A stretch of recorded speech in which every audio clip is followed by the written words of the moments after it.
Elhamdülillah ve salatu ve selamu ala Rasulillah. Bardıq maqtolar Allah Taalaga olsun. Anın Peygamber Muhammed Mustafa sallallahu aleyhi ve sellem'ga salam jana salavatlar bolsun. Albatta ulu Allah Taala ilahukum ilahu vahid. Allah Taala öz aytkanda sizlerдің ilahар Kudayыңар deydi. Bir gana Allah Taala. Allah'dan başka hiçbiri sıyınğa, moyun sunuğa, suroğu, ümit kılığa, hiçbir subhanallah başka layık жоқ eкен. Demek biz uşul nersege көңүл бурабыз. Анткени себеп кимдин жүрөгүндө ушул чыныгы Allah Taala, Кудай Таалага болгон ишеним бар отурган болсо гана иншалла алар бактылуулукка жетет. Историяны карай турган болсок, биз негизи бардыгы история пайгамбарыбыздан башталат. Пайгамбарыбыздан башталганы кандай десек, биздин жыл санагыбызда пайгамбар саллаллаху алейхи вассалам Меккеде Мединага көчкөнү башталгандай эле адамзаттын жосо мусулмандардын тарыхы пайгамбарыбыз пайгамбар болуп келгенден башталат. Бизге тиешелүүсү. Ал эми акыйкатта бардык эмелер бул Адам алейхиссаламдан башталат. Бирок биз бер жагынан баштайбыз. Пайгамбар саллаллаху алейхи вассалам келгендеге чейин адамзат өтө бир караңгылыкта болчу деп айтабыз. Караңгылык деген нерседе кандай караңгылык десек, бул жөнөкөй эле караңгылык эмес болчу. Ал заманда да ошол бай бар болчу, кетеи бар болчу, үйлөр бар болчу, ошол эле төөлөр, ошол эле азыркы азарттар бар болчу, ошол эле арак бар болчу, ошол эле субханалла жанагы духанда коебуз, ар нерсе болчу. Көптөгөн нерсе ушундай эле азыркыдай эле болчу. Бирок канча-мынча мындай кандай десем оорураак болчу жашоо. Бирок жыргагандар жыргап эле жашап аткан болчу. Куурагандар куурап эле жаткан болчу. Мына ушундай эле аз бүгүнкү күндө кандай адамдар куурап, жана кээ бирler кысталып жашап атса, ошондой эле кысталып жашагандар да бар болчу.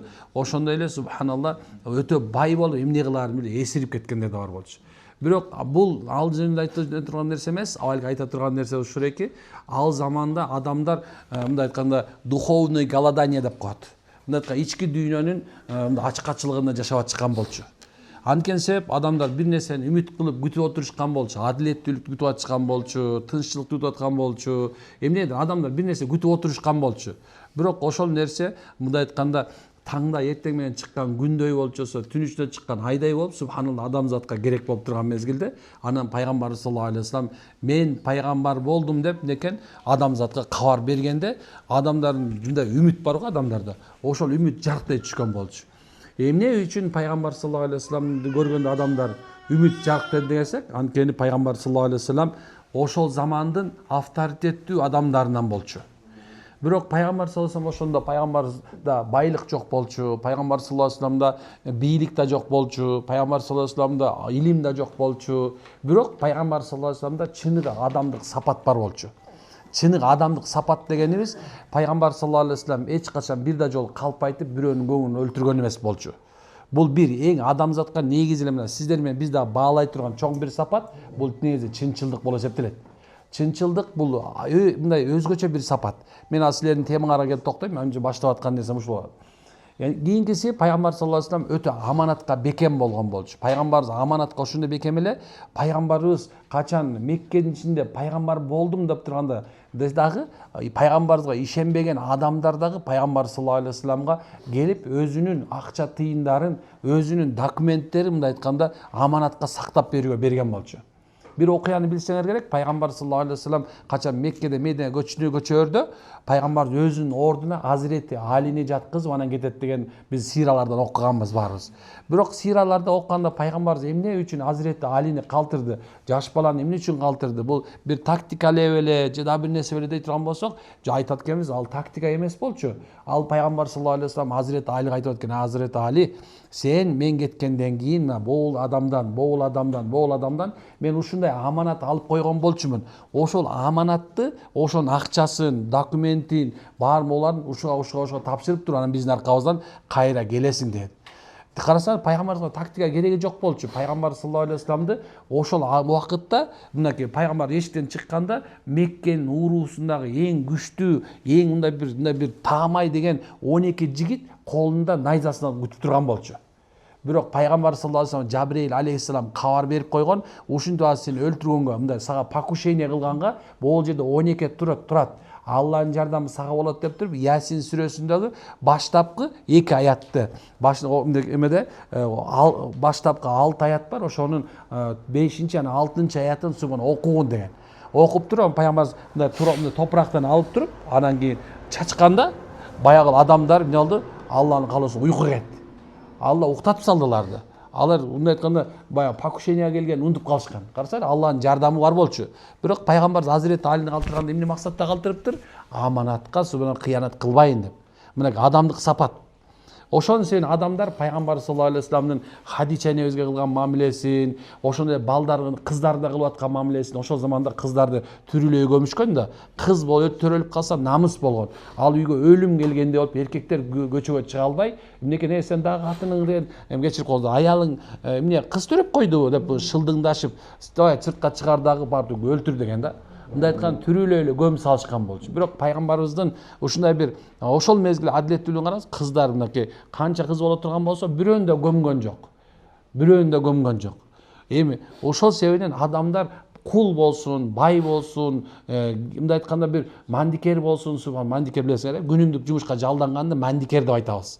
Мына бүгүнкү 500 сомго чыкты, ал мандикер болуп атат. Адалдан жумуштап аткан киши кул эмес, бирок кул деген өзүнүн акысы жок, башка бирөөнүн иштеме, мындай айтканда ошо мүлкү болуп эсептелет. Бизде эми азыркы мындай айтканда кулчулук заманды пайгамбарыбыз өзү жок кылган, бирок ошол себебинен эмне экен? Ушул пайгамбарыбыздын амалынын себебинен пайгамбарыбыз тыңдайын дөңсөнүн ар жагына чыгып туруп, баландай урус, Курайшилер, Бану Курайза деп уруулардын баарын айтканда, баардын жүрөктөрүндө эмне пайда болду? Үмүт пайда болгон. Чын эле. Мынакей, чын эле бир нерсе болот окшойт, адамдардын жүрөгүндө бүлгүн башталган. Адамдардын жүрөктөрүндө бүлгүн башталган. Силер деле кээ бирде мындай карасаңыздар, мындай кээ бир убакыттарда мындай аябак эме болгондо, Кудай, сен эмне мени калтырып койдуң? Эмне үчүн сен менен ушундай жооп бербейм? Эмне үчүн мен деп мындай байкайсыңар, кээ бирде жалынып ийесиңер туурабы? Жалынбаган адам болот. Алла деп адамдардын жүрөгүндө мындай бир мындай айтканда бир улуу бир күчкө болгон дайыма тартылуу бар. Улуу бир күчкө болгон тартылуу. Алла Таала Куранда пайгамбарыбызга айтат да, сен кыйналып турбадың беле дейт. Духа сүрөсүндө. Сен кыйналып турбадың беле? Бирок сен бизди унутту деп ойлобо, биз сени унуткан жокпуз дейт. Бул баардыгыбызга кайрылуу экен. Кыйналып турган жүрөккө дагы, сүйүнүп турган жүрөккө дагы ким бар экен? Ол Алла Таала көрүп турат деген таризде субханалла пайгамбарыбызга айткан экен. Демек, эмне экен? Ошол пайгамбарыбыз келгенден кийин анан адамдардын жашоосунда бул дүйнөсүн өзгөрүү башталган болчу. Бул дүйнөдө айтканда мындай бир кулабай турган бир нерсе болчу, ошол кулаш керек болду да. Пайгамбарыбызга акыркы таш болчу. Тийгенде эмне болду? Жар кулады. Кулаганда кандай кулады? Бул дүйнөдөгү жалганчылык, бул дүйнөдө субханалла бир мындай жаманчылыктын баардыгын кулады. Эми караңыз, буну айтып аткан нерсем, сиз менен биз пайгамбардын өмүр баянын окугансыңар, билип атам. Бирок негизги түшүнүк алышыбыз керек. Азыр биздин да жүрөктөрүбүзгө мындай бир переворот керек азыр. Силердин да биздин баардык жүрөгүбүзгөчү мындай бир кээ бирде мына жолго салып турасыңар, сакал болуп атасыңар, намаз окуп атасыңар, бирок байкайсыңар мындайдыр эмнедир жүрөктөрүңөрдө бир мындай тынчтык жок да, эмнедир намаз окуп, кээ бирде намаз окубай да коесуңар да, жолуң бар, намаз окубай эле жүрөсүң да. Эмне эл көрүштүнө калып калган да. Кээ бирде карасаңар, сакал эметесиңар, эмнекен жума намаздан башка эчтеке калбай калды. Эмне үчүн дегенде, ошол биздин жүрөгүбүздө бир Аллага болгон ишенимди, мындай айтканда өзүбүздүн нафсибиз мындай бир кандай десем өйдөмчүлүк кетти. Менден көчө сурап калды бирөө. Устаз, айтыңызчы дейт да. Менин эң чоң душманым ким дегенде айтып, Беркел дедим. Алып келип күзгүнүн түнү алып бул ким десе, мен дейт, сен өзүңөзүң душмансың деп да. Адам субханалла, мисалы кара, намаздан сени тыйып аткан ким? Өзүң. Ошол эле мезде карасаң, өзүң. Эми ошол эле мезде субханалла, арак ичирип аткан ким? Өзүң. Тамеки чектирип аткан ким? Өзүң. Калпайтырып аткан ким? Өзүң. Биз ошону нафси дейбиз. Ошо нафси деген бул жан. Ар бирибиздин жаныбыз эмне экен? Бизге субханалла чоң бир зыян бере турган только өзүбүзбүз. Ошонун себебинен мына бүгүнкү темабыз ушул эки. Эмне экен? Жаштыгыңды кары илектен мурда эмне кылып атабыз? Алдын бил. Алдын коргоп кал, билип кал деген себептен машалла азыр сабакка келип атабыз. Жаштык кайсыл убакытка чейин болот десе, субханалла, вопрос бар. Жаштык кайсыл убакытка чейин болот? 25, 40 дагы. Дагы. Я. Канча жашка чейин болот? Карылып келсе. Дагы. Карылар деле жашмын дейт да. Молодец. Туп-туура айтып атат. Мен жап-жашмын азыр.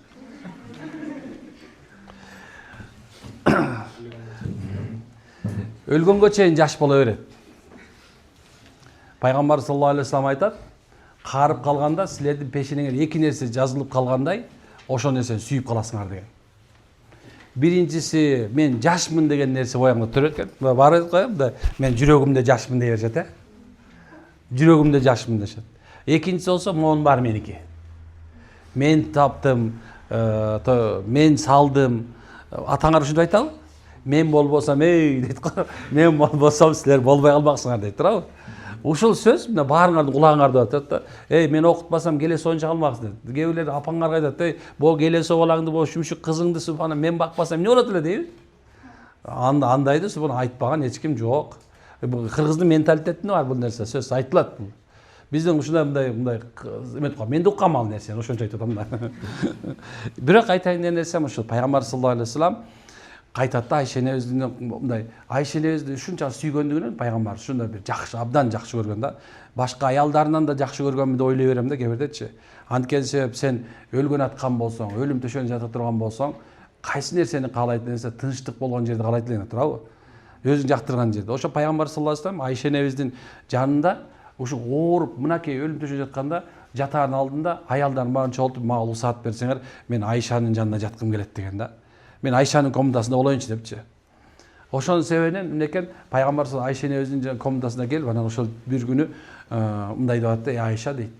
Сенин коомуң дейт, мени жок кылып коёсуңар дейт. Мен ушунчалык оорчулук келтирди. Абдан оорчулук келтирди, субханалла. Мен ушундай мындай коомуңан көргөн жаманчылыкты көргөн жок элем дейт. Ошол коомдун ичинен аксакалдары мени өлтүрүп коёсуңар дейт. Бирок жаштары мени субханалла мындай колдоп кетти дейт. Демек, биздин динибиздин негизги биринчи костягы деп койсок болот, эң биринчи динге салым кошкон биздин мындай айтканда пайгамбардын заманындагы жаштар болгон болчу. Пайгамбардын сабагына келген дагы жаштар болгон болчу. Анткени жүрөктөрүндө мындай бир башкача бир нерсеге умтулуу. Билесиңер, дин бул да бир тараптуу нерсе эмес. Кээ бирлер ойлошу мүмкүн, дин бул бир эле тараптуу эле 5 маал намаз окуш керек, анан оруз тутуш керек, зекет бериш керек, анан кийин нормально жүрүш керек деп турат. Ушундай эле ойлордо жүрөсүңөр да кээ бирлер. Дин андай эмес да. Дин субханалла бардык тарапты корчойт. Бүт нерседе. Мен айта берем кээ бирлерчи, динди канчалык билген сайын жашооң ошончо жеңил болуп баштайт. Ошон үчүн силерге мына жаштык дегенде келгенде, мен азыр бардыгым жерде мына бүт поколение отургандай көрүнүп атсам, мисалы 18 жаштан баштап карасам, субханалла бер жак 30-40 жашка чейингилер келипсиңер кээ бирлерге. Ошон себебинен биз эмне кылышыбыз керек дегенде, биз өлгөнгө чейин ушул жаштыкты колдонуш керек деп айтабыз. Эки түрлүү мнение бар. Биринчи жаштыкты кандай колдонуш керек десе, биринчи тайпа айтат, биринчи тайпа биз динди укмуш катуу мындай үйрөнүшүбүз керек дагы, ушу менен жашоону келечек түзүшүбүз керек. Экинчи тайпа бар, субханалла, жаштыкты динди үйрөнүп, андан диндин негизинде башка дүйнө таанымда чоңойтуш керек деп айтабыз. Бул мен ушул тайпаны колдоймун. Сен жашсың. Сен диниңди бекем кармашың керек. Бир, экинчи, үчүнчүсү субханалла, бул дүйнөнү таанышың керек. Бул дүйнөнү тааныбастан жашоо, бул субханалла, мындай мындай айтканда караңгылык деп коет. Туңгуйук дегенди билесиңерби? Адамдар керек болсо намаз окуп атты, кээ бирде туңгуйукка түшүшөт. Эмне кылаарын билбей калат. Бирок качан сен дүйнө таанымың мисалы жакшы боло турган болсо, мисалы эң эле ошо Мукай Элебаевдин мисалы Узак жол деген китебин окуп чыксаңар керек, Бул китеп мисалы мага аябай жагат. Бул жерде драма дагы бар, аябай ушундай бир эме бар. Ошол жерде бир сонун бир эме бар. Мындай жери бар да. Ошол жерде ушундай бир азыр мындай ошол заман менен ошол заманга каршы турган адамдардын ортосунда бир күрөш болот. Ошон үчүн кээ бирлериңиздер азыр мындай экиге бөлүнүп атасыңар да, жаш кезде экиге бөлүнөт. Мен үчүн динчил болушум керек. Мен андай моун таанышым керек да депчи. Мына ошол жер бар да, бул жерде дагычы. Мен деген башкача жашайм, эмне үчүн мен ушундай жашашым керек? Мен эскичилик деп. Жок, андай эмес, субханалла. Сен динге келгенден кийин сен чынныгы мындай айтканда современдүү, универсалдуу жашоону тандаган катарына кирип эсептелесиң. Качанга чейин, качан сен болбойт деген нерсени азыраак үйрөн, болот деген нерсени көбүрөөк таап баштаганың болот. Ислам дининде эмнеке болбойт деген нерсе өтө аз. Жакты бияк? Болбойт деген эмне экен? Силер чөттө мында барыңар эле мында уйкуңар келип баштады уже. Соткага тартып бүттүңөр уже болду. Бир туруп койбойсуңар. Чарчадың ошо тоонун абасы коюп болот окшойт. Туруп коебуз. Машалла, табаракалла, баракалла. Эми отуруп койгула, машалла, рахмат. Баш эткесер, а? Каяка келдим, айтып койгула. Iya, maşallah. Uğatsınlar meni. Allah razı olsun maşallah. Bolboyt деген нерсе бизде аз эле. Бизде эмне кылганга болбойт айтып берейинби? Бизде эң биринчи арам нерсени кылганга болбойт. Арам нерсе дагы колго санап койгондой эле. Биринчиси Алла Таала 5 нерсени арам кылат, өзү. Катыи. Биринчиси субханалла Аллага шек келтирүүнү арам кылат. Ширк.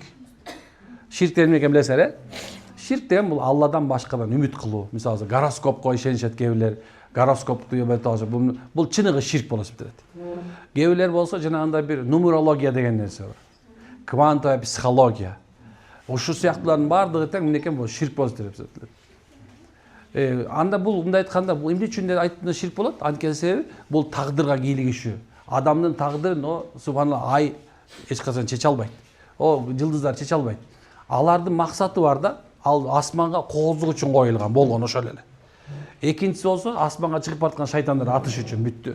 Бул асмандагы метеориттер эле болгон. Бирөө чоң, бирөө кичинекей күндүн тийиши менен, күндүн жарыгынын себеби менен эмне болот экен? Отражение берет дагы ошо жылтырай берет. Ал жылтыраган нерсе эмес, капкара болгон эме таш. Ошотасыздар, ал эч качан сенин тагдырыңды өбөтө албайт. Болгон нерсе ушундай ордунан жылбаган жылдыздар бар. Аларды биз карап намаз убактысын билебиз. Ошо мисалы направленияны билебиз. Ал илим өзүнчө астрология дегенчи. Бирок астрономия бул өзү субханалла эмне болот экен? Астрология бул эме болуп эсептелет, адашып отур да, астрономия бул илим болуп калат. Ошотосуздарбы? Астрология деген нерсе бул өзү субхан ширкке апара турган нерсе. Бул апарды уже болду, бүттү. Бирок астролябия деген бар, бул өзүнчө башкача илим. Демек илимдин мына бир жылдыздан канча нерсе, бирок ширк болгону бар. Мындай нерсе ошо астрология ишенип турган болсо ширк болгондо күнөө болот. Чоң арам болот. Экинчиси Алла Таала чочконун этин, Алла Тааланын аты аталбастан союлган этти жегенди арам кылган. Оңойлуу экен. Чочконун жегенге болбойт. Лахмул хинзир деп айтабыз, чындыгында ошо эки. Анан эси майтата, өлүмтүк. Мындай айтканда Алланын ысы менен эмес, өлүмтүктөр бар. Жегенге болду, бүттү. Анан кийин ичимдиктерден болсо арак ичкенге болбойт. Баардык башты айланта турган ичини, мисалы арактан, мисалы чын-чын келгенде адамдар ушундан пайда тапканбы? Куранда Алла мындай дейт да, бизге предложение берди. Сиз билсеңер дейт, арамдан пайдасынан зыяны көп деп айтат. Эмнеси көп экен? Пайдасы, кээбир айтышы мүмкүн, пайдасы бар. Анан айтат, ал кандай пайдасы бар? Мисалы, мына спиртти алды, денеге сүйкөдү, укол сайды. Бул пайдасы болуп калды. Мен алда турдум, мына кескиле туруп ошол колдонду, бул пайда бар. Бирок зыяны канчалык десе 90%, балким 100% экен. Кандай десе, билсеңер, бул да силер үчүн экен чоң зыяндар бар деди Аллах. Болду. Зыян бар экен. Эми кара, бүттү мынакей, арам бүттү. Эми адамдык маселедеги арамдар бар. Мына жей турган, иче турган арам болду. Мына оңойлоо да. Эми карагыла. Адамдык сапаттарда арам болгон. Биринчиси эң эле Алла Таала ла тақарбаз зина, эң биринчи ойноштукка жолобогула деди. Жакындабагыла. Демек субханалла никесиз арам экен. Болду, бүттү. Бул жерде сенин иманың каралат экен. Никесиз болбойт экен. Азыр мисалы кыз жигиттер толуп кетпеди, мисалы тура кыз жигит болуп сүйлөшүшөт, ошон үчүн күйүшөт, чота бир нерсе кылып атышат, бир нерсе болуп атат да. Бирок пайдасы жок ал нерсе да. Ал мен тамашалап айта берем дайымачы. Бул нерсе бул мындай айтканда жанагындай илгери биз тоок сүйүү деп койчубуз, азыр болсо мындай кандай деп чечип атышат азыр, эмне деп атышат. Бул мындай айтканда здоровое отношение деп алышыптыр азырчы. Бул нездоровое отношение да. Здоровое отношение субханалла башкача болот экен. Эми мен буга кирбей эле коеюн, кийин түшүндүрүп берем дагы. Демек субханалла мынакей арам нерсе ушул никеге чейинкиси бүт бардыгы арам экен. Мындай айтканда бул күнөө экен. Адамдар субхана өз нафсысы менен жап калбаш керек экен. Адамдык мамиледе экен. Анан кийин киши өлтүрүү арам экен. Ошол эмеде субханалла жалган күбө өтүш, бирөөнү мындай бир жалгандап каралап жок кылуу күнөө экен. Болду. Кардып көрдүкпү? Эми мына арам түгөндү. Эми башка кайсы арамды табасыңар эми? Жок, ал арам эмес. Ал акмакчылык просто. Көрдүкпү мынакей? Демек субханалла мына арам деген нерсе ушунчалык экен эми. намаз окуса болот, орозо тутсаң болот, ажылык кылсаң болот, байлык тапсаң болот, адамдар менен жакшы мамиле кылсаң болот, бирөөнө жакшы мамиле кылып ошону жүрөгүн тартып алсаң болот, жакшы сөздөр сүйлөсөң болот, сонун тамакты курсаң жарылганча жесең болот. Мына мону эс алсаңар болот. Бон лекцияларга отурсаңар болот, адамдар менен жакшы сүйлөшсөңөр болот, аялы күйөөсүнө мен сени сүйөм деп айтса болот. Бул болот. Бирок мынекен бул эки жүздүүлүк деген дагы мусулманчылык менен капырчылык ортосунда бир лицемерия деген нерсе бар. Эки жүздүүлүк. Муну нифак деп коебуз. Дагы мындай айтканда өтө жаман нерсе. Мындай бир Алла менен болгон эки жүздүүлүк бар, анан адам менен болгон эки жүздүүлүк бар. Алла менен болгон эки жүздүүлүктө эмнеге Кудай бар дешет дагы. Кудай деген мисалы силердин жаныңа келип туруп бир адам айтканда Кудай бар, ой ишенем дейт экен дагы. Өзүнчө шайтаны менен калган автоматика айткан жок дейт экен. Булар мен шылдыңдадым дейт экен да. Аларды Аллах мындай Бакара сүрөсүнүн башталышында эле ушундай түшүндүрүп коет. Эки жүздүүлөрдү. Аллах менен болгон мамиледеги. Алар да жанагындай таштын үстүнө мындай шамал болгондо топурак болуп калат го. Топурак болгондон качан жаан тапыр дегенде деген жуулуп кетет экен. Алар ошондой дейт. Алардыкы кичинекей чаң сыяктуу экен. Алар мындай өзүнө зыян бергенден башка эч кимге зыян бере албайт экен. Эки жүздүүлүк бул субханалла абдан Алла Тааланын алдында азаптала турган өтө оор бир мындай жактырылбаган нерсе. Тозок момундай болот, казандай боло турган болсо, же болбосо мына бутылканы карагы, мынакей бутылка боло турган болсо, мынакей муну жетиге бөлө турган болсок, мына эң башында мусулмандар болот экен тозокто. Мусулман болсок эле бешикке кирип тозокко түшпөйбүз деп атабызбы? Тозокко түшөт, мына бул жерде болот. Мунун эң түйүндө эки жүздүүлөр болот. Мунафик, эки жүз лицемерлер болот. Бул Алланы алдагандар. Аллах айтат, алар бизди алдады деп ойлошот, бирок өзлөрүн алдады дейт. Ошондо эки адамдарга эки жүздүүлүк кылгандар. Анан үстүнөн капыр турат экен. Караңыздар, Кудайга ишенбейм деген адам экинчи катарда туруп калды. Биринчиде эки жүздүүлөр. Мусулманды да алдайт, капырды да алдайт. Нормальный адамды алдайт, бияны аферистик кылат. Карасаң кандай нерсе. Мына ушул жерде болот экен. Демек, биз айтайын деген максатыбызга жетип келатабыз, машаллах. Демек, бизде шариятыбыз, же болбосо динибиз эч качан мындай бир адамды жаман жерге жолбойт, түртпөйт экен. Болгон алдыга умтулуу, баардык убакытта алдыга умтулуш керек. Мына карасаңар, намаз окуш керек, э? Канча маал намаз окуш керек? Я. 5 маалбы же 2 маалбы? 5 убак парз, 7 убак. 7 убак окуса болобу? Вай, что-то көйүп кетти сизге. 5 маал мейли, ладно, 5 маал намаз бар экен, карагыла. Эми карагыла, Алла Таала ас-салат деп айтып, анан жанына туз закат деп кошот. Эмне деп кошот экен? Туз закат. Намазды тургузгула, анан зекет бергиле дейт. Алымдар айтат, эмне себептен Алла Таала субханалла намаздын жанына зекетти буйрур десе, биринчи түшүндүрүгү ушул. Алла менен биринчи адам денеси менен сыйынганды намаз дейбиз. Ал эми акчасы менен Аллага сыйынганды биз зекет дейбиз деп айтат экен. Байлык берилди, аны бериш керек. Бирок дагы кете турган болсок, ар жактан кете турган болсок, Алла Таала зекет бериле деген сөзү бул Алланын мотивациясы экен. Кедей болуп шүмшүйүп калып калбагыла деген сөз экен. Аял болсун, эркек болсун, шариятыбызда аял да бай болсо болот. Аял да бизнес умен болсо болот, бизнес леди болсо болот, проблема жок. Эркексе мисалы бизнесмен болсо болот экен, мисалы турабы? Карасаң, демек биздин динибиз дайым такай эмнекен адамды алдыга өткөн. Сен Кудай менен мамилеңди туурала, андан кийин алдыга өсө бергин. Эч качан артта калып калбаган деген сөз. Дүйнө маселесинде болсун, кайсы болгон болсун. Ошонун ичинде силердин жаштыгыңар өтө бир чоң ролду ойнойт. Мен Көчөн Ислам академиясында сабак болдум. Кичине эмес үзүндүзүн көрүп атат болушуңуздар керек. Ал жерде де жалаң ушундай болгондо, анан бизден сурап калды, бизге манхаж түзүп берсеңиз дейт. Бир жол түзүп берсеңиз, ошол жолдун эмеси менен биз жашообузду уланталы дейт. Анан мен бүгүн да ошол нерсени дагы бир кайталайын деп атам да. Биз кантип жаштыгыбызды колдонобуз, кантип жаш кезде ийгиликке жетебиз дегенде, субханалла, мен өзүмдүн жашоомду ала турган болсомчу, мен өтө деле бир ийгиликке умтулуп көргөн адам эмесмин чын дегендечи. Өзү өтө дин менен алек болуп калганым, бул кандай десем, жашоом, жүрөгүм ошол нерсеге тарткан себеп. Мен эч ким заставлять эткен эмес. Чын мен өзү высший школа милицияда окуган кишимин. Мен ошол жерде тыштап туруп, анан кийин өзүм молдо болом деп кетип калган болчумун. Силер азыр ошол нерсеге өткөзүп отурган жаман престиж көрүнөт болуш керек азырчы. Бирок мен курсташтарым бар, менде бар. Мындай алар менен тамак ашашып калгам кээде чей. Алардын генералдары бар, азыр министр болуп тургандары бар. Субханаллах туруп айтам, силер Кудай берсем жакында пенсияга чыгасыңар. Бирок мен молдо катары пенсияга чыкпайм деши. Өмүр бою молдо болом менчи. Бирок айтайын десем, мен өзүм ушул нерсеге келдим дегеним, качан менде бир максат бар болчу. Бир улуу бир максат бар болчу. Алладан дайыма сурайт элем, Алла, сен мага ушул жерге жөн эле алып келген жоксуң. Демек менин максатым бөлөктөчү. Менин максатым ушул эле, мен бир эле кичинекей эле 120 түтүндүк айылда бир мечитте имам болчумун. Аз деле ошол жерде мен качкан жокмун эч жака, ошол жерде турам. 27 жыл ошо бир жерде кызмат кылдым да. Эми караңыз, дайым такай Алладан сурайт элем, Алла, мен ушунча илим берип коюп, мен ушул жерде жөн эле отургузуп койсуң мени. Бирок дайым такай Алладан үмүт кылып күтүп турат элек. Күтүү бар болчу да. Демек, ошондон кийин бирден менде мындай атайымда дисциплина сыяктуу бир нерсе курулуп калган. Бул кайсы нерсе? Бул биринчи Алла менен болгон мамиле. Качан кайсыл убакта болбосун, бир да күнөө кылбаганга аракет кылат элек. Эми күнөө болбой коет экен. Кээде урушасың, дабыл болот, эми кичине күнөө, чоң күнөө деп бөлөбүз.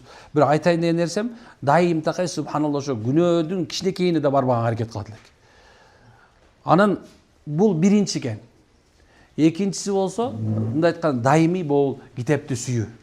Бирок мен силерге бүгүн мындай кылып айтпайм. Мен просто өзүмдүн эметип атам да. Бул ишкерлер турасыз, бир эки китеп, бул мынакей. Опа. Бул китеп. Ким окуду муну? Окугандар болсо менден азыр 5000 сом берем азыр. Экөөнү окугандар барбы? Жокпу? Жалко. Экөөнү окудуңбу? 5000 сом мага, менден сага. Азыр берем. Биринчиси, эгерде азыр жаштыгыңарды жакшы колдонбосо, эрте жаткыла. Эмне кылыш керек экен? Канчада жатыш керек ошондо? Куптан сразу бар уктаң дейт, Эмнекен субхана, эрте. Эрте жатышыбыз керек экен. Мен мындай эрте жатуу неме кылат да, анан ойлой берем, бул эмне үчүн? Кээ бирлер сен тооктой болуп уктай бересиң, кээ бирлер бар досторум тургузушум мурунчу, турбас депчи. Анан убакыт өткөн сайын муну билдим да. Анткенсе жаш кезиңде ден соолуктун кадыры билинбейт экен, бирок ойлойсуң, бирок убакыт келгенде ден соолук субханалла эмне болот экен? Эң биринчи важный роль ойнойт экен. Сиз менен биздин ден соолугубузду сактап калуунун эң бир жакшы программасы бул эрте жатууда экен. Бир. Мен анан сурайм. Экинчиси бул субханалла жатаарда жакшы ниет менен жатуу. Албетте эртең менен турасыңбы, турбайсыңбы белгисиз. Кээ бирлер менен динчил, өтө динчил болгон адамдар бар. Анан мисалы ошондо мен айтат, мага кээ бирлер мага бетиме келип айткандар болду. Молдоке, эмне эле сен мындай бир башкача жолго салып атасың? Сен өзүң, жок, мен башкача жолго салам, мен сүннөт жолуна салып атам сиздерди. Пайгамбарыбыз айтат, кимде дейт, кечинде жатып дейт, жакшы ниет кылып, бир да адамга жаман ниетте болбосо дейт да, ошо таң атыра турган болсо, ал бейиштик деген. Карасаң, азыркы замандын улуу аалымдары деп.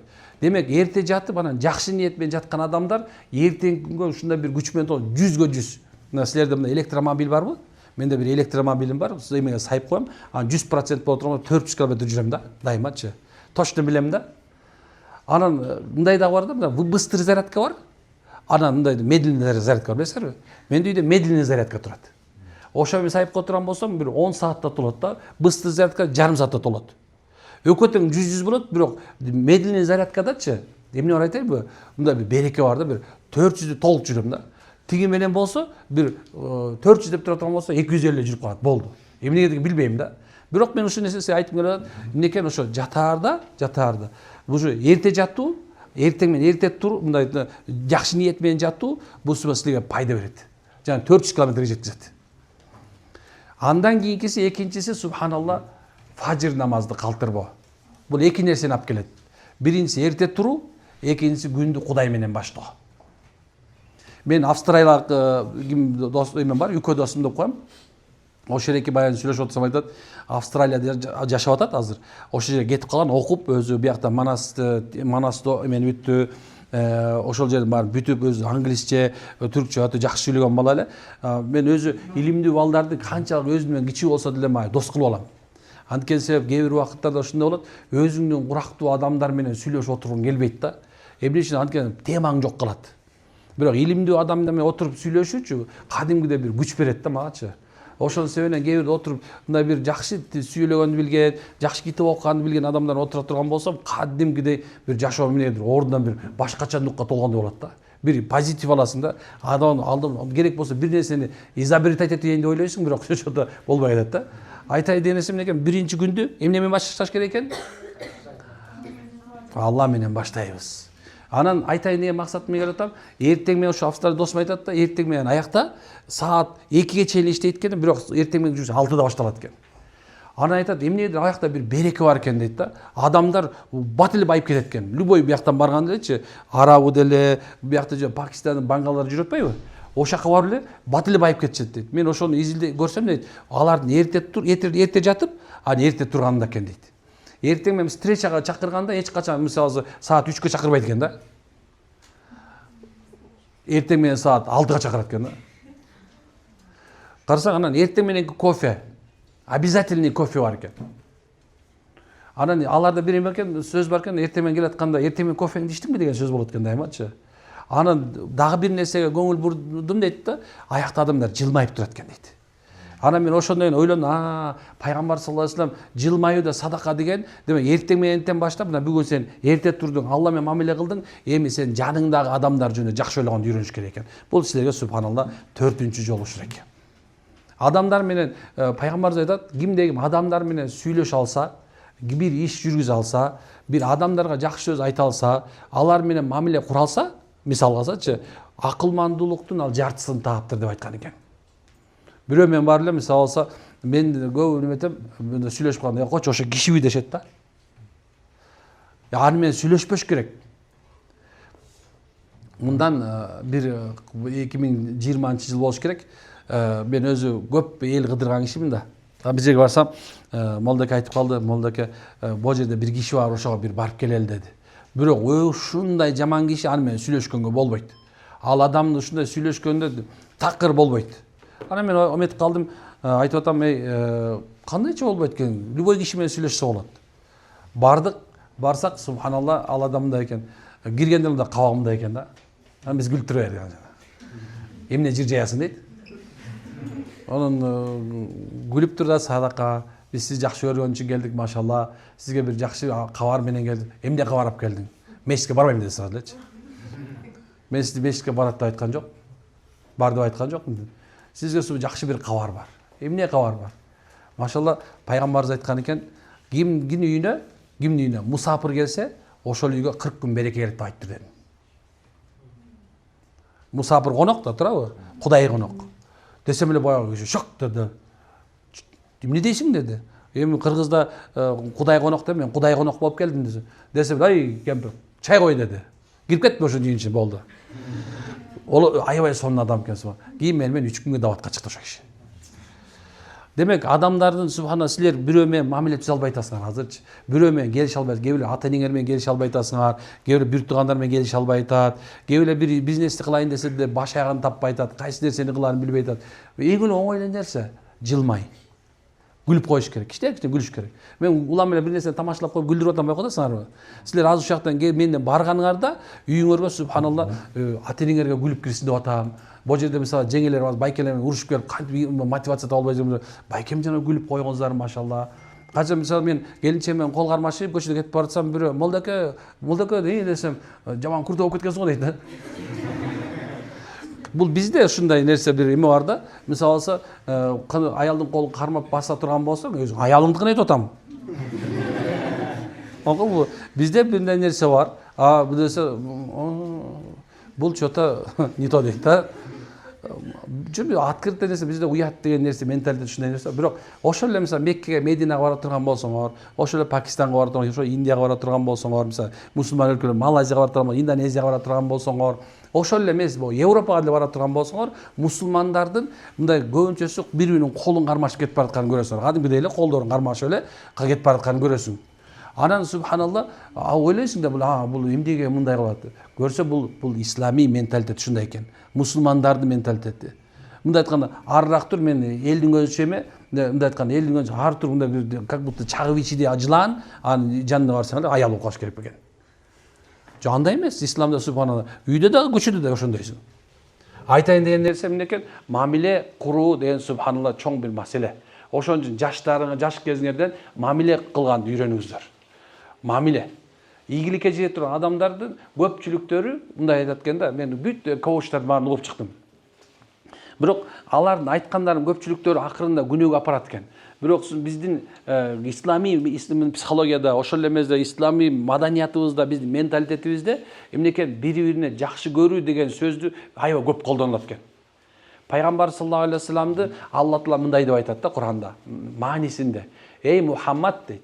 Эгерде сенин жүрөгүң катуу болгондо, сен аларга жылмайып жүрөгүңдөн жакшылыкты тартуулабаганыңда дейт, алардын көпчүлүктөрү сенин жаныңа келип ээрчимек эмес дейт. Аллах өзү айтып атат Куранда.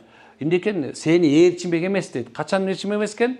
Качан субханалла сендеги болуп аткан ушундай бир негатив, сени аткан жек көрүү, сени онун корстук боло турган болсо, адамдар аркан ээрчимек эмес деп айтып аткан. Мен өзү практикамда бул нерсени аябай көп көрдүм. Анткени себеп кээ адамдар, мисалы биз кичине анча адамдар менен мамиле кылып, ошолор менен иштешип аткан мезгилде күлүп эле тура берем. Демек, айтайын деген максатым эмне экен? Ата-энеңерди мухаббат кылгыла. Бир туугандарга мухаббат кылгыла. Досторуңарга мухаббат кылгыла. Аялдарыңарга мухаббат кылгыла. Күйөөңө мухаббат кылгын. Эгерде сенин жүрөгүңдө бул жерде ушул нерсе бар болсо, анда субханалла жашоодо бардык нерсеге адам жетет. Көп адамдар шүгүр кыла албайт. Билесиңер ушуну? Шүгүр кыла албайт. Эмне үчүн шүгүр кыла албайт билесиңерби? Анткени бул жер ток эмес да. Бул жер ток болсо, мына ошондо адамдар субханалла шүгүр айткат. Эмнеге ток болуш керек? Бул жерде мамилеге ток болушуңар керек. Сени баары жек көрө берсин мейли. Бирөө да жакшы көрбөйт сени. Өзүң точно билесиң. Сени эч ким жакшы көрбөйт, а сен жакшы көрөр. Түшүндүкпү? Төртүнчү нерсе ушул экен. Эмне үчүн мен силерге ушуну айтып атам? Анткени себеп субханалла бул нерсе куралат. Жана лего барго. Жана кичинекей балдардын үй кураганын көрдүңөр беле? Мен өзүмдүн 4 балам бар, анан алдыдан ошолорду алып келип чачып кое берем. Үй жаса, муну кыл бер деп айтып коерм кээ бирдечи. Анан мындай кылып туруп ошол кургандан кийин аларды мисалы уже эмне эмесин көбүрөөк билип алам да. Кандай мындай акылында эмне бар экен, психологияда кандай нерседе болуп турганын билип алам да. Кээ бирин чачып берип койсоң, кээ бирде ошону курай албай коет. Деп, чота бул бир нерсе, бирөө менен урушуп кеттиңби, бирөө уруштубу, бир нерсе жетпей табы десем, анан ошо ар нерсени айтып баштайт да. Анан макул келе, мындай кылалы деп туруп баягысын бүтүрүп койсоң, анан бирөөдөн кел десең карасаң сонун үй куруп коет да. Кээ бирде өзүңөр деле мисалы көчөгө баргыла дагы, мына тиги жерден жанагындай лего барго, ошону алып туруп деле чачып турупчу, ошону курап көрсөң, эгер курай албай атсаң, сен жашоону курай албайсың. Сен бул жериң бир орунда эмес деген сөз. Мен 5-чи айта турган нерсеме, бул жериңерди оңдогула. Кантип десе, китеп менен. Көп жакшы боло турган китептерди окуш керек. Менин бул демди окугам, мен деген окугам, пир окугам, бул бардык эме китептер, бул женский китептер. Бул жерде мисалы окуй турган китептердин ичинен мен бул улуу сөздөр дегенде буларды окуганга не советую. Азыр каптырла. Айша бул окуш керек, аялдар окуш. Могуну да окуганга, капаланмаган окуганга аракет кыла. Анан кийин азыр боо рекет чыккан, 1 2 3 4 5 6 7 китеп. Булар тасаввуй китеп, мына жүрөктү дарылай турган китептер булар. Боо китептер жүрөк дарылай турган. Бул балдарды тарбиялоо боюнча, анан кийин бул негизинде анан кийин боо китепти окуган мен маселе макулдайм. Бул жерде чын элинде адамдын нерсеси айтылгандай болуп келатып эле акырындык сени бирөөнү жакшы көргөн аракет кылдырат. Эгерде мындай жүрөктө сиз менен биз бул жашоодо негизинде эмне менен алек болуш көбүрөөк алек болуш керек, өзүбүз менен алек болушубуз керек негизинде. Адамдар өзү менен алек болбосо, анда субханалла адашат. Өзүңнүн кемчилигиңди оңдогонго аракет кылышың керек. Төлкө өзүңдүкүн, бирөөнүкүн оңдоштун кереги жок. Төлкө өзүңдү оңдошуң керек. Эч качан бирөөнү оңдойм дебеш керек. Түшүнөсүңөрбү? Бирөөнү оңдой албайбыз. Аялын оңдойм деп сабак аткандар бар. Пайгамбар аял дейт, Алла Таала субханалла мындай жарат, кабыргадан мындай жараткан дейт. Аны ушундай оңдогонго аракет кылбагыла дейт. Бөтөнчө аны тилин оңдойм дебегиле дейт. Аны катуураак кылсаңар сынып кетиши мүмкүн деп айткан. Ошосу мисалы алса, кээ бир эркек аялды оңдойт. Аялдар эркекти оңдойм дешет. Кээ бирлер бир жок андай эмес. Сен оңоло бер, жаныңда оңоло берет. Өзүң оңоло бер, жаныңдагы сөзсүз оңолот иншалла. Мына ушу 6 нерсе бул сенин күнүмдүк боло турган мансажың болуш керек. Күнүмдүк сеники мынакей. Биринчиси кайсы дедик? Экинчиси? Үчүнчүсү? Төртүнчүсү? Бешинчиси? Алтынчысы? Туура, жылмаю. Мына ушу 6 нерсе сенин жашооңо рацион катары кириш керек. Тамактай. Ушул нерсени аракет кылыш керек күнүгө. Эгерде ушул нерсе бар болсо, муну жаныңарда турган адам, сүйлөп аткан адам практика жүзүнө алып келген себебин айтып атам мен. Адамдар мындай бир нерсеме кылышат. Менден сурай беришет да, устаз, сиз өзүңүздүн телефонуңузга жооп берип, тиги эле жооп берип койбойбу дейт. Жок дейм, мен өзүм жооп беришим керек дейм. Албалды жооп берип койсоң, кээ бирлер кыйкырып, устаз өзүңүз, устаз өзүм. Сизге сизби дейт. Сиз да жооп бересиз дегендер бар кээ бирлерчи. Ойлошот да, мисалы, ушунча деңгээлге жетип алса, болду бул деген, мында көтөрүлүп кетти. Жок, субханалла. Анда болуп, мен үйдө кийим менен келдим силерге. Ушул эле, эч кандай башка нерсем жок. Бар кийимим просто ушойдон келип алдым. Адам субханалла кийим менен таанылбайт. Ошон үчүн биринчи орунга кийимди койбогула. Адам бети менен таанылбайт. Бояк менен таанылат. Ошол себептен субханалла, мисалы, мен досторум бар, түрк досторум бар, европейский досторум бар. Аны алар менен сүйлөшүп калганда, алар карасаң ат Гуччи кийбейт. Жөн мындай эле эмот. Анан өзүлөрүн эметип алышкан кээ бирлерчи, англичандар айтыптыр, мы не настолько богаты, что покупать дешевое депчи. Кээ бирде дешевый нерсе делечи, адамды субханалла мындай бир сон эле көрсөтүп эле коет. Ошон үчүн кийип аткан кийимиңер силердин ким экениңерди билгизбейт. Ушуну унутпаш керек. Кийип аткан кийим эч качан билгизбейт. Үстүңдөгү кийим субханалла өзүңө удобный болсо болду. Албетте субханалла сулуу болгоңор келет, кооз болгоңор келет. Бирок Айша энебиздин жанына барганда адамдар субханалла ушундай бир таң калып калышчу экен. Анын ушундай нурдуулугунан кээ бир аялдар таң калып эчтен тамчы кылчу экен. Мен бир окуяны айтып берейин силерге. Бул болгон нерселерден да. Лейла менен Мажнундун китебин окугандар бар бараңарда? Барбы? Мен силерге бир окуя айтып берейин ошондон. Мен илгери бир эмеде ошо Лейла менен Мажнундун өзбекче китебин окудум эле да. Бизди динди мен таанып баштаган мезгилде азыркыдай китептер жок болчу. Ошон үчүн мен китепке жаддыймын да, эбачы азыркыга чейин элечи. Китеп эле окуй берем да. Ар васкит окуй берем, бер васкит окуй берем.